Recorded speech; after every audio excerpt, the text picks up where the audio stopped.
중부지방에 있는 사람들은 가야에 대한 역사를 거의 모르거든요. 그런데다가 가야의 유적지가 남아있다는 것도 이해를 하지 못하는데 대가야 같은 경우는 가야가 살아있었던 것과 함께 강력한 어떤 강함이 있어서 무덤은 산꼭대기에 만들고 무덤을 만들 때에도 왕과 함께 같이 묻었던 순장이 시행됐던 곳이라는 것을 보여주고 싶었습니다.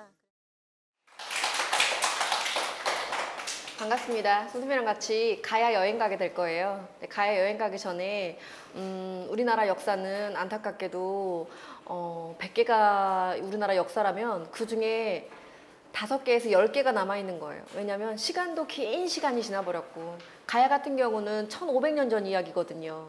그러니까 처음 시작했을 때 잡으면 2000년 전이고 망했을 때를 생각해도 1500년 전이에요. 그런데다가 전쟁이 우리나라에 너무 많았어요. 그래가지고 남아있는 게 거의 없어요. 그래서 10%밖에 없기 때문에 뭘로 충전을 해야 되냐면 지식으로 충전을 해야 됩니다. 6개의 알이 태어났어요. 자, 이거는 누구의 입장이냐면 금강가의 입장입니다.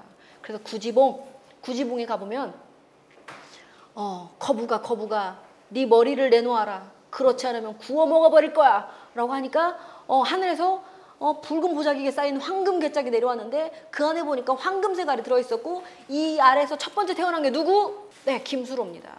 두 번째 태어난 게 대가야의 왕이라고 해요. 근데 대가야에서의 신화는 정반대입니다. 왜냐하면 원래 각색되게 되어 있어요. 자기네 중심으로. 그래서 신화도 바뀝니다. 대가야는 반대로 이진아시 왕인데 이진아시 왕이 어떻게 생겨나냐면은 정견모주라는 그 산신이 그 이비가라는 하늘의 신과 만나가지고 2명의 아이를 낳아요. 그래서 첫째가 이진아시 왕, 대가야의 왕이고 둘째가 김수로 왕. 그래서 금강가의 왕이라고 나와요. 그래서 나라마다 신화는 자기 집중적으로 윤색이 되는 겁니다. 그래서 이렇게 보면은 아라가야, 고령가야, 성상가야, 대가야, 소가야, 금강가야 해가지고 6가야가 있는데 이거보다 더 많았을 가능성이 훨씬 높습니다. 어떻게 구분을 할 수 있냐면은 자, 이쪽에 여기 낙동강이 올라가고 또 여기로 이렇게 소백산이 내려갈 거거든요. 그래서 소백산과 낙동강 사이에서 집중적으로 6가야가 있었고 이 지역에 소백산과 노령산맥도 이쪽에 지나가기 때문에 산이 엄청 많아요. 그러니까 산이 많다 보니까 이 정착하는 나라들마다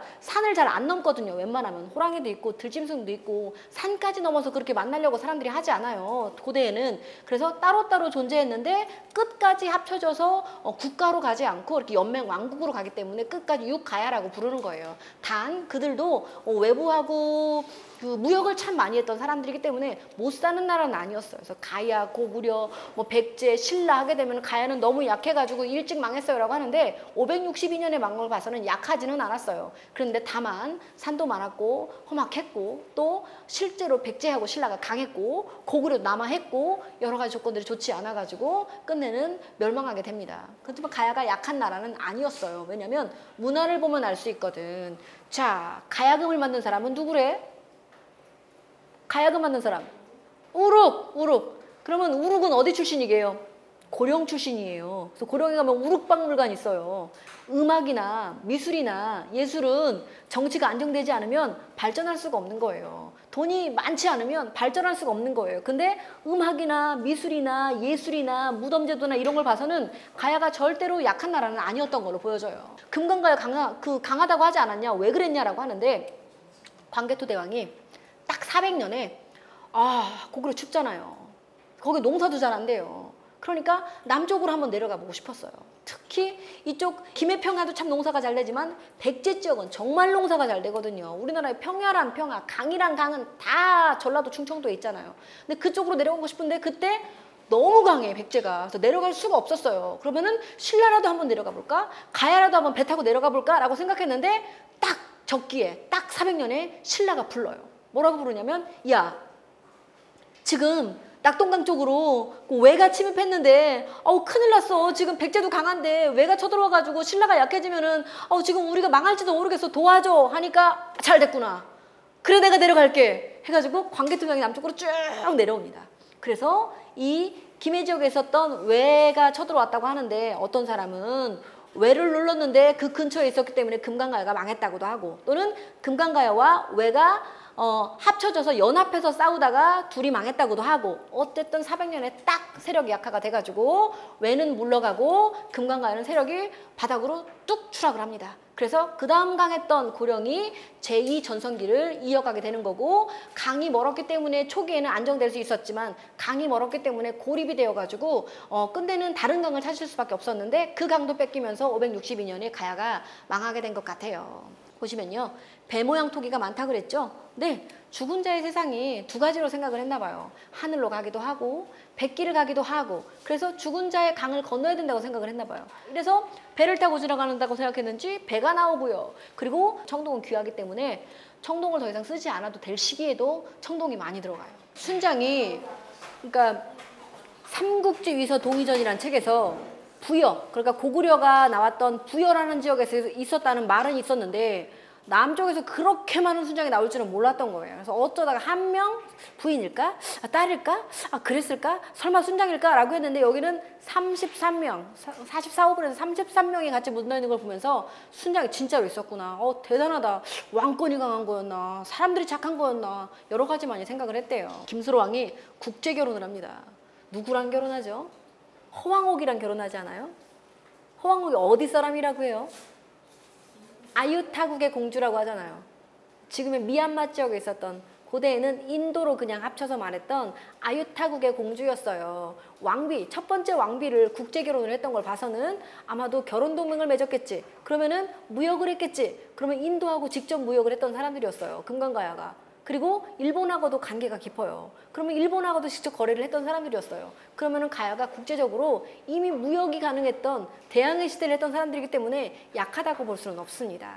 계속 끝없이 얘기하는 400년, 딱 400년에 내려온 고구려의 세력이 화살표로 표시되어 있습니다. 물론 바다를 건너오지는 않았어요. 이렇게 돌아서 이렇게 평양성에서 와가지고, 고구려 백제 신라는 한강역을 차지하는 자가 삼국의 강자라고 했잖아요. 근데 여기서의 한강은 서울 앞에 있는 한강만을 말하는 게 아니라 태백산에서 내려오는 북한강, 그 다음에 단양에서 충주 거쳐가지고 올라오는 남한강, 합쳐져서 양수리, 그 다음에 크게 봤을 때는 임진강, 여기까지가 한강 유역인 겁니다. 그러니까 이 중부지방 전체를 차지했기 때문에 삼국의 강자가 되는 거예요. 그래서 4세기의 백제, 5세기의 고구려, 6세기의 신라가 한강 유역을 차지하면서 삼국의 강자가 되는 거예요. 그래서 이렇게 비석들이 중간중간에 표시가 되어 있는 거고, 평양선은 고구려의 수도였고, 그 이전에는 국내성이었고, 그 이전은 쫄본이었고, 그 다음에 한성에서, 웅진에서 사비로 내려가는, 지금 백제가 가장 강했던 시기가 아니라 고구려가 가장 강했던 시기 5세기를 보여주고 있는 겁니다. 그래서 남쪽으로 내려왔던 왕이 누구냐면 광개토대왕이었어요. 그런데 광개토대왕이 내려올 때는 그 직전까지 백제가 워낙 강했기 때문에 신라가 남쪽에 금강가야 쪽으로 해가지고 낙동강에 왜가 쳐들어오니까 어쩔 줄을 몰라서 구원병을 고구려에 요청을 하고 고구려가 내려왔습니다. 이게 역사적 기록에 있어요. 그랬는데 역사적 기록에 있다고 해가지고 눈으로 본 게 아니기 때문에 믿을 수가 없었어요. 근데 어디서 찾게 됐냐면 이게 국립중앙박물관에 있거든요. 이게 호우명 그릇 이렇게 나와요. 그럼 사람들이 호우명 그릇이 뭐요? 라고 하면은 뒤에 광개토대왕의 이름이 들어있는 그 청동 그릇이 그 신라의 무덤에서 나옵니다. 그래서 그 무덤의 이름이 호우총이에요. 이 뒤에 뭐라고 써있냐면 고구려 광개토대왕이 내려왔잖아요. 그 다음에 돌아가가지고 아마 남쪽으로 다시 내려올 생각을 했을 거예요. 왔을 때 아마 모르긴 몰라도 꼼꼼히 지도를 만들지 않았겠어요? 그랬는데 돌아갔는데 돌아오지 못하세요. 돌아가셨거든요. 너무 멀리 가셨어요. 그래서 아들한테, 아들아, 내가 지도 다 그렸고 남쪽도 직접 사전답사하고 왔고 강력한 금강가야도 내가 약화시켰고 외도 살짝 눌렀고 하니까 이제 네가 내려가가지고 삼국 통일하는 거다 이렇게 얘기했을 거예요. 그랬는데 다행히도 아들은 오래 살아요. 누구죠? 장수왕. 얼마나 오래 살아요. 그래서 꿈을 이루죠. 근데 삼국 통일까지는 못 갑니다. 여러 가지 상황이 있었어요.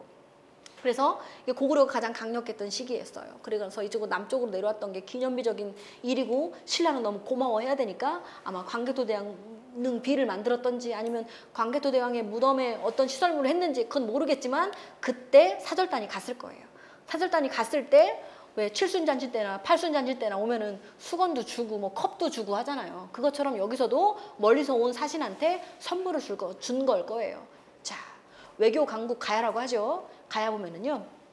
여기 낙동강 한에서 시작해가지고 여기는 하동이고 이렇게 연결해서 외도 갔다 왔고 그 다음에 이렇게 해서 중국에도 갔다 왔고 이렇게 해서 백제도 갔다 왔고 다시 올라갔다가 중국 중에서도 이쪽 튀어나온 이렇게 항저우 이쪽으로도 갔다 왔고 이렇게 전 세계를 다닐 수 있는 백기를 연결한 외국 강국이 가야였어요. 그래서 부인이 미얀마 사람, 그러니까 그 아유타국 공주였다는 것만 봐도 아, 국제관계에서 혼인동맹을 맺을 정도였구나, 강력했구나 라는 걸 알 수 있고, 외가 들어왔을 때 외를 도와줬던, 외와 연합을 했던, 어쨌든 일본과도 관계가 깊었던 걸 알 수 있고요.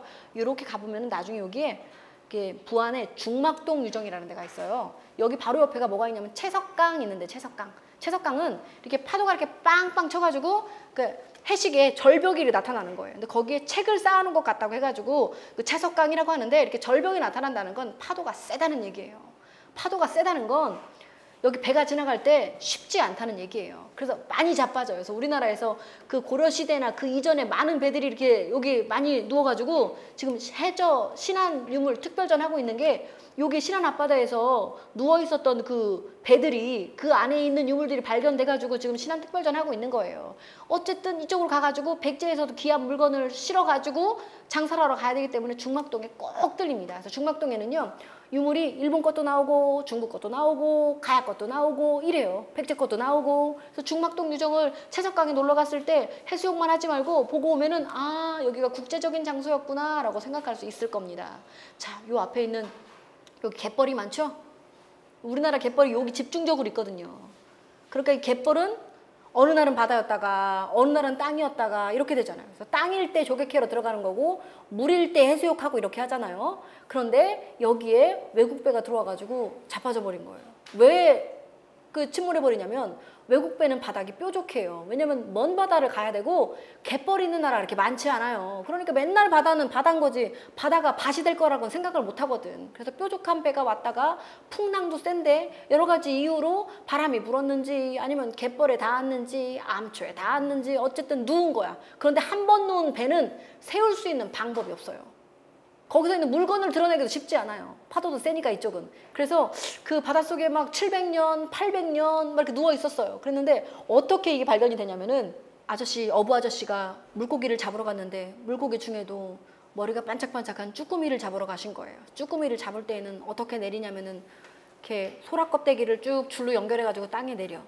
그러면은 그 뻘 속에 이렇게 숨어 있거나 바위 속에 숨어 있던 쭈꾸미들이 알을 낳아야 되니까 집이 하늘에서 내려오네. 그래서 이렇게 분양을 받아가지고 그 소라 껍데기 속으로 쏙쏙쏙 들어가요. 쏙쏙쏙 들어갔다가 이제 한참 알을 낳고 있는데 어부 아저씨가 이제 끌어당기는 거야. 그러면은 쭈꾸미들이 너무 놀래가지고 옆에 있는 거 뭐라도 탁 잡고 올라올 거 아니에요. 근데 그때 잡고 올라온 게 청자예요. 그래서 이 밑에 뭐가 있는 게비다. 한두 개만 나오면 모르는데 뭐가 있으니까 자꾸 나오지 않을까? 이렇게 생각을 한 거예요. 그래가지고 이 밑에를 한번 발굴을 해볼까? 근데 그때 우리는 수중 발굴이 불가능한 시기였어요. 그래서 누가 내려갔냐면 해군 아저씨의 도움을 받아가지고 내려가가지고 보니까 배가 누워있는 거야. 배가 누워있는데 여기에 있는 유물이 너무 좋은 거야. 그래서 이번에 특별전을 하고 있는 배는 신기하게도 우리나라의 배가 아니라 원나라 배가 우리나라에 들렀다가 일본 하코네로 가려고 했는데, 이유는 모르겠지만 그 신안 앞바다 증도 섬에서 좌초가 된 겁니다. 그래서 너무 강한 물살과 갯벌 때문에 땅속에 박혀 있다가 쭈꾸미가 알려져가지고 찾게 됩니다. 그래서 2만 점이 넘는 유물이 발견돼가지고 이게 지금 신안특별전으로 국립중앙박물관에서 전시하고 있으니까 방학이 끝나기 전에 한번 가보시는 것도 좋을 것 같습니다. 이런 물길마다 수많은 가야배가 지나다녔다는 걸 알 수 있고, 일본에만 나온다고 했던 것들이 가야에서 계속 쏟아져 나와서 가야에서 발굴을 할 때 일본 학자들이 대거 탐방을 왔었어요. 어떻게 일본에서 나오는 것들이 여기서도 나오지? 너무 신기하다. 가야하고 일본은 어쨌든 여러 가지로 많은 관계가 있었던 나라이면은 틀림없습니다. 자, 그리고 이게 외국 강국 가야 유물이라고 하는데, 외국 물건들이 문영왕릉의 무덤처럼 많이 나옵니다. 그래서 이걸 뭐라고 하냐면 청금석인데, 이게 그 인도의 서북부 쪽에서만 나오는 돌이에요. 이걸 지금 파키스탄 이쪽에서 나오는 돌이거든요. 그래서 여기서 안류를 뽑아가지고 유리랑 섞게 되면은 이렇게 청금석 목걸이가 나오는 거예요. 이게 우리나라 신라 가야에서 많이 나오거든요. 그럼 이건 어디서 온 거냐면은 어쨌든지 간에 파키스탄에서 온 거예요. 엄청난 유물인 거죠. 유리와 함께 우와 대단한 유물이다 하는 게 바로 이 청금석으로 만든 구슬 또는 청금석 원석이 우리나라에서 나옵니다. 백제에도 나오고 신라에도 더 많이 나오고 가야에도 많이 나오고 있습니다. 그리고 이거는 가야 지산동 고분굴에서 나온 건데요. 야광 조개 국자라고 해가지고 커다란 조개의 밑에 부분을 잘라가지고 국자로 쓴 거야. 그래서 이거는 이렇게 열 전도율이 떨어지니까 뜨거운 국을 떠도 문제 없어요. 근데 이거는 열대지방에서 나오나 봐요. 오키나와라는 섬에서만 자생한다는 그런 조개래요. 그래서 아, 일본하고도 무역을 했겠구나. 아, 유리를 보니까 서역하고도 했겠구나. 아, 이거 청금석을 보니까 인도 또는 파키스탄하고도 직접 교류를 했겠구나 라는 걸 알 수 있습니다. 이거 귀한 유물이에요. 자, 그 다음에 그 대가야가 강력해질 수 있었고 금강가야가 강력해질 수 있었던 건 철기의 힘이거든요. 자, 가야도 철기를 만들었고 백제도 철기를 만들었고 고구려도 철기를 만들었어요. 그랬는데 여기 철기의 강점이 있어요. 가야 철기의 강점이. 어떤 강점이 있었을까요? 이 철은 자연 상태에서 뭐 굉장히 많은 거예요. 그래서 이게 뭐 아까 전에 그 동은 구리 주석 아연납을 섞는 경우도 있고 구리 주석을 섞는 경우도 있다고 했는데 철은 그냥 철광석만 녹이면은 처음에 나오는 거 버리고 나서 컬칼 나오는 게 쇳물이에요. 그러니까 이거는 흔해. 그래서 청동기는 귀한 사람들만 가졌다면 철기는 농기구도 만들고 무기도 만들고 못도 만들고 뭐 그냥 돌로 썼던 모든 것을 대체할 수 있는 게 흔한 철이었어요. 그랬는데 철 중에서 가야철을 최고로 쳐요. 그죠? 가야는 철의 나라, 철의 국가 많이 들어봤죠? 가야철이 왜 강할까요? 왜 다른 데 철이랑 달랐을까요? 녹은 쓸기는 쓰는데요. 덜 쓰는 거예요. 이게 녹이 쓰면 색깔만 변하는 게 아니라 청동기는 색깔만 변한다고 했잖아요. 이게 떡이 져요. 그래가지고 이 분명히 칼인데 칼이면 이렇게 얇아야 되는데 이 칼이 이렇게 몽둥처럼 두꺼워져요. 그래가지고 사람들이 아이고 쟤네는 칼로 배 죽인겨 패 죽인겨 이렇게 물어보거든요. 근데 가야 거는 두꺼워지지는 않아요. 그러니까 아, 칼이 이렇게 얇았겠구나. 지금도 갈면 쓸 수 있지 않을까? 라고 생각할 건 얇습니다. 그래서 저랑 고령에 있는 지산동 고분군 또는 박물관에 가보시면 아, 색깔만 변했다 뿐이지 두께는 그대로구나. 정말 녹슬대 이렇게 떡이 지지 않는구나. 이걸 알 수 있어요. 그러니까 가야에서 한번 만들어낸 철 덩어리는 두드려가지고 낫을 만들 수도 있고 두드려가지고 갑옷을 만들 수도 있고 두드려서 다른 거를 만들 수가 있어요. 그래서 10개씩 묶어가지고 돈의 단위로 썼습니다. 그래서 덩이새라고 불러서 세력이 강했던 사람의 무덤에 보면은 덩이새가 이렇게 날이 달려있지 않은 도끼 모양이거든요. 그 도끼가 바닥에 쫙 깔려있는 거예요. 막. 그래가지고 이거 무슨 죄를 지었길래 바닥에다가 도끼를 깔아놨을까? 사람들이 얘기를 하는데 도끼를 깔아놓은 게 아니라 뭘 깔아놓은 거예요? 돈을 깔아놓은 거예요. 그래서 10개씩 묶어가지고 무역을 했을 때, 교역을 했을 때 돈을 이걸로 지불했을 거라고 사람들이 생각을 하고 있습니다. 그리고 가야의 철기가 얼마나 특이하냐면요. 자, 이게 판갑, 하나씩 하나씩 붙이는 거를 찰갑이라고 하고 통으로 붙이는 걸 판갑이라고 해요. 어떤 게 더 유리하냐면 가벼운 이 찰갑이 유리합니다. 그래서 이게 판갑을 뚫는 것보다 찰갑을 뚫는 게 더 힘들대요. 왜냐면은 활이나 칼이 닿았을 때 찰랑하고 튕기잖아요. 근데 판갑은 버티고 있잖아요. 버티고 있으면 뚫리거든. 그래가지고 찰갑들이 훨씬 중요한 거였는데 가장 중요한 부분이 어디냐면 뒷목이에요. 뒷목. 근데 우리나라 사람들은 목이 짧잖아. 그래가지고 목이 짧으니까 이렇게 투구를 쓰게 되면은 이 뒷목에 맞아가지고 죽는 거예요. 근데 이게 뒷목을 안 맞으려면 이렇게 길어야 되잖아. 근데 기르면은 여기가 닿아가지고 까져가지고 아파가지고 참을 수가 없어요. 여기 까지거나 어디 손도 빠지거나 뭐 여기 뭐 소금물 땀 닿으면 진짜 아프다. 그러니까 그냥 맞아서 죽을래요. 이렇게 될지도 몰라. 그래서 모자를 뒤에까지 막아야 되는 걸 알면서도 막을 수가 없는 거예요. 근데 가야 사람들은 이걸 알았어요. 그래서 어떻게 했냐면 모자는 수박 반 딱 자른 것처럼 만들기는 했는데 뒤에다가 이렇게 블라인드처럼 다는 거예요. 그래서 전쟁을 하면 치릭 내렸다가 전쟁을 하고 필요 없을 때는 착착착 챙겨가지고 올리고 이렇게 가지고 신체에 딱 맞는 그런 갑옷을 만들어냈던 사람들입니다. 그리고 정치적으로 안정되지 않으면 예술이 발달할 수 없다고 그랬죠. 그래서 우룩이 뭐를 만들었냐면은 가야금도 만들었지만 음악을 만들어서 끝내는 신라로 넘어가서 신라의 음악을 안정시키게 됩니다. 그래서 예술 문화를 발달시켰던 게 우룩인 걸 봐서는 가야의 음악이나 미술이나 예술적인 수준이 절대 낮지 않았구나 사람들이 생각을 하고 있습니다. 자, 김해 칠산동 고분군이라 해가지고 발굴되고 있는데요. 이렇게 돌로 방을 만들었고 이 안에 유물과 함께 시신들이 들어있었던 거예요. 그래서 이런 거는 하나씩 단독 무덤이라고 하니까 아, 그렇게 높은 사람은 아니었구나. 근데 그렇다고 신분이 아주 낮은 사람은 아니었구나. 이렇게 알 수 있고요. 20m가 넘는 거대한 고분들은 주로 산 꼭대기에 그 다음에 20m에서 10m 포기 그 20m에서 10m 사이 중급 무덤은 한 중간쯤에 그다음에 작은 무덤은 아래쪽에 많이 있어요. 그래서 산 꼭대기에 묻을수록 신분이 높은 사람들이었구나 라고 사람들이 생각하고 있습니다. 자, 그래서 이 지역에 있었던 학자가 있거든요. 남명 조식 선생님이라고. 우리가 태계 이황 율곡이 남명 조식 해가지고 우리나라의 거대 유학자 중에 한 분이시거든요. 이분이 고령에 오셔가지고 산꼭대기에, 지금은 나무가 많지만 그때는 나무를 떼는 시대이기 때문에 나무가 많지 않았거든요. 그래서 꼭대기에 이렇게 울룩불룩 파니까 저 산에 있는 게 뭐고? 이렇게 물어봤던 게 기록으로 남아 있습니다. 그래서 정말 저 산에 있는 게 뭐고, 저도 처음에 가가지고 산꼭대기 이렇게 울룩불룩한데 너무 신기해서 저게 뭐래? 했더니 무덤이래. 아유, 말도 안 돼. 저기를 어떻게 올라가? 근데 그게 무덤이었어요. 신기하죠? 올라가야 되겠죠? 우리는 올라갈 거니까 마음 단단히 먹고 오시기 바랍니다. 자, 그 중에 가장 큰 44호분입니다.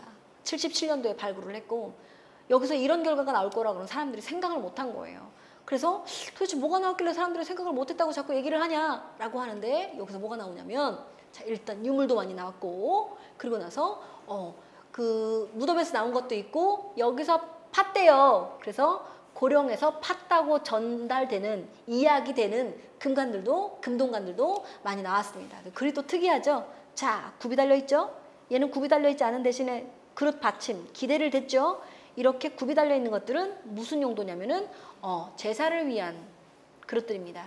그러니까 드라마에서 이렇게 막 굽이 달려있는 걸 가지고 밥 먹고 이렇게 차 마시고 과일 먹고 그러면 안 되는 거예요. 지금도 제사 지낼 때 빨간색 목기 굽이 달려있죠? 네, 제사에 쓰이는 그릇이었던 겁니다. 그리고 여기는 특이하게 먹었던 음식물이 남아있는데, 뭐가 남아있냐면은 이렇게 조그만 그 바닥고동도 남아있고, 그 다음에 방어뼈 이런 것도 남아있고, 그 다음에 닭뼈도 남아있고, 상어뼈, 그리고 복숭아 이런 것들이 남아있습니다.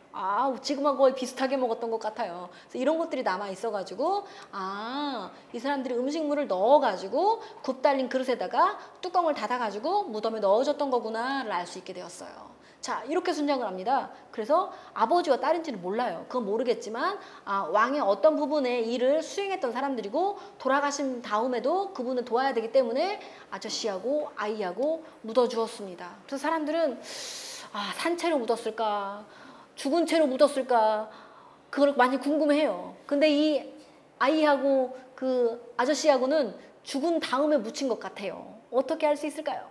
나중에 뼈를 보면 알 수 있어요. 어떻게 알 수 있냐면, 아무리 성인 군자라도 저는 왕이 돌아가실 때 왕과 함께 하늘로 가겠어요. 그래서 하늘에서도 이렇게 귀하신 분을 모시겠어요. 이렇게 했다 한들 흙이 내 위로 떨어져가지고 숨을 못 쉬게 되면 누구라도 괜히 실수했어 이렇게 할 거예요. 그러면은 팔다리가 이렇게 휘어 있거나 이렇게 다리가 꼬여 있거나 이렇게 움츠리고 있거나 이래야 될 거 아니에요. 근데 쭉 펴고 누워 있는 걸로 봐서는 죽어서 묻힌 것 같습니다. 그래서 어떻게 죽었냐에 대해서는 아무도 모르지만 다른 고분군에서의 경우는 이렇게 뒤통수가 함몰이 돼 있어. 이거는 세게 어떤 둔기로 맞아가지고 죽은 거일 수도 있고, 어떤 거는 앉아서 흉기를 꽂고 죽은 것도 있어. 이것도 그럼 죽임을 당한 거고, 어떤 경우는 독약을 먹고 죽어가지고 이렇게 들고 메고 와서 묻어준 건 아닐까, 여러 가지 생각을 하고 있는데 아직 정확한 결론을 내리기는 어려운 상태입니다. 왜냐하면 시신이 많이 남아있지 않기 때문이에요. 그리고 기록도 아직 제대로 남아있지 않기 때문이에요.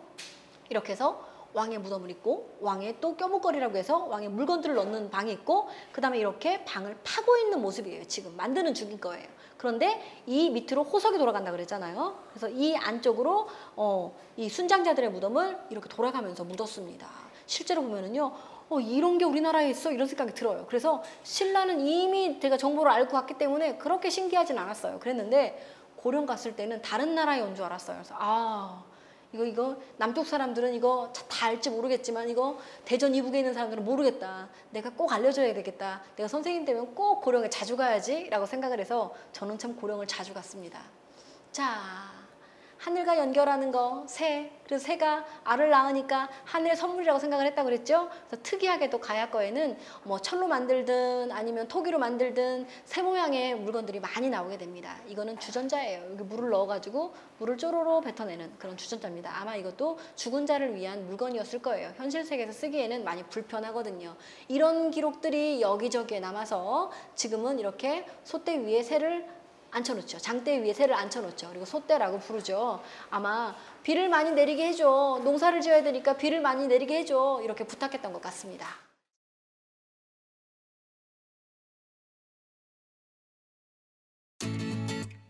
6세기 중엽 신라에 병합되어 부족 국가들의 연맹체 정도로만 추정되는 가야.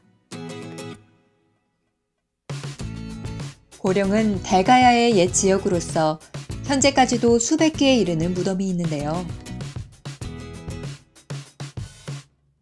이번 탐방에서는 철기 문화를 꽃피웠던 대가야의 역사 속으로 함께 떠나보겠습니다.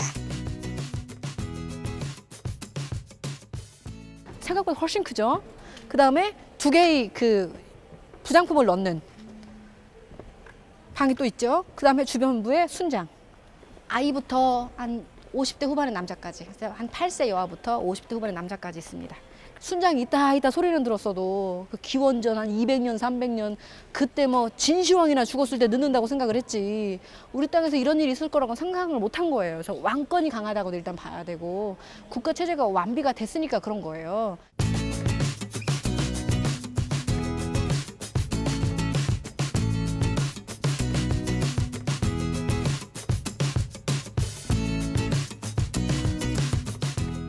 지사동 고분군은 대가야가 고령에 정착하고 있었는데 고령에 정착하고 나서 살아생전에는 왕국에서 사는 거지만 돌아가신 다음에는 지하세계로 가시는 거거든요.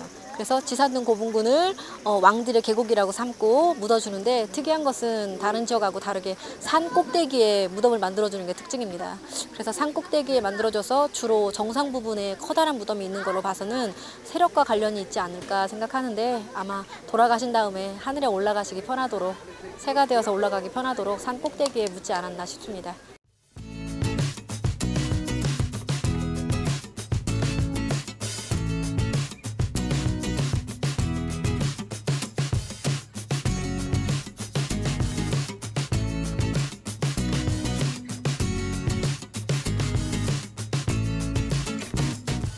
그래서 이게 우르기 가야의 음악인이었잖아요. 그런데 어느 지역도 그 음악에 대한 그 정립을 못 시킨 거예요. 이론은 있죠. 노래 부르는 게 노래죠. 몸 움직이는 게 춤이죠. 근데 뭐 몇 악장이 있다, 몇 수가 있다, 그러니까 어떻게 만들어졌다, 악보는 이렇다, 이걸 정리해 놓은 사람이 굉장히 필요하거든요. 있어진 거는 그냥 민담이 되는 거고 기록해야 역사가 되는 거거든요. 그거를 시행한 사람이 이제 우르기인 건데 가야를 음악을 만들고 있던 시기가 이제 나라가 안타깝게도 진흥왕대에 넘어가게 되잖아요. 넘어갔는데 진흥왕이 소문을 듣자 하니까 가야에서 가져갈 게 뭐가 있다더냐. 그러니까 뭐 물건은 뭐가 있고 야철은 뭐가 있고 뭐가 잘 만들고 뭐 토기도 좋고 뭐 기금속도 좋은데 제일 좋은 건 우르기입니다 했겠죠. 그래서 나오기로는 우르기 나라가 망해가지고 자기 제자를 데리고 이렇게 돌아다니다가 진흥왕의 순수, 직접 가가지고 비석을 세우는 걸 순수라고 하거든요. 순수하던 진흥왕을 만났는데 슬픈데 뭐 비통하지는 않고 뭐 이렇게 표현이 돼요. 그래서 너무너무 아름다워가지고 나라는 바뀌었지만 이 땅에서 신라 땅에서 음악을 연주해주지 않겠어 해가지고 그분들 위해서 이제 지금으로 치면 이제 버클리 음대를 만들어준 거예요. 어디다가? 충주에다가. 사람들이 모르면서 자꾸 헬조선 해요. 근데 알면 그렇게 말을 못 하거든요. 모르면서 그렇게 말하는 게 참 너무 아픕니다. 이 시대가를 풀어갈 수 있는 최고의 방법이 인문학이라고 생각하는데 인문학보다 더 중요한 건 역사라고 생각합니다. 그 히스토리하고 우리는 역사라고 번역을 하지만 원래 생각한다, 탐구한다라는 뜻이에요. 그래서 오늘을 시작으로 인문학에 풍덩 빠지시기를 간절히 바라봅니다. 수고 많으셨습니다. 학창 시절에 가야에 대해서 잘 모르고 있었는데 이번 탐방을 통해서 가야에 대한 여러 가지 사실들을 알게 돼서 굉장히 좋았고요. 아이와 함께 더운 여름을 보람차게 지낼 수 있던 계기가 된 것 같습니다. 기리의 인문학이라서 사실 당연하게 기대를 갖고서 참여를 했고 그다음에 기대한 만큼 가야에 대해서 더 많은 걸 배울 수 있었고 또 뭐 인문학을 전혀 이제 친숙하게 여기지 않던 사람으로서는 이렇게 친절하게 설명해주고 이런 기류의 인문학이란 프로그램이 있었기 때문에 가능했던 그런 여행이 아니었나. 그래서 더욱 유익했던 시간이었던 것 같습니다. 우리가 흔히 접하지 않았던 그동안은 백제 문화와 관련된 학습만 기회가 많았는데 가야에 대해서는 처음 경험하는 것이라고 생각을 해서 이번 주제를 철의 나라 가야를 주제로 해서 멀리 고령까지 오게 되었습니다. 고령에 와서 가야도 상당히 중요한 역사가 있었다는 것을 이번 기회를 통해서 우리 공주 지역 주민들이 알 수 있는 기회가 되었으면 좋겠습니다. 도서 사국시대의 가야사 연구는 사국시대를 다룬 이론서입니다. 이 책을 통해 사국시대로 본 한국 고대사에서부터 한국 고대사에서의 가야의 위치, 그리고 가야의 연구사와 사적 등 사국시대의 기초적이고 전반적인 내용을 학습할 수 있을 것입니다. 2016 도서관 기류의 문학 프로그램을 운영하고 있는 공주도서관은 다양한 문화 서비스와 평생교육 서비스를 통해 지역교육 문화의 중심기관으로서의 역할을 하고 있습니다. 도서관을 이용하는 지역 주민들이 원하는 지식과 정보를 신속하고 정확하게 서비스하기 위해 항상 최선의 노력을 다하고 있습니다.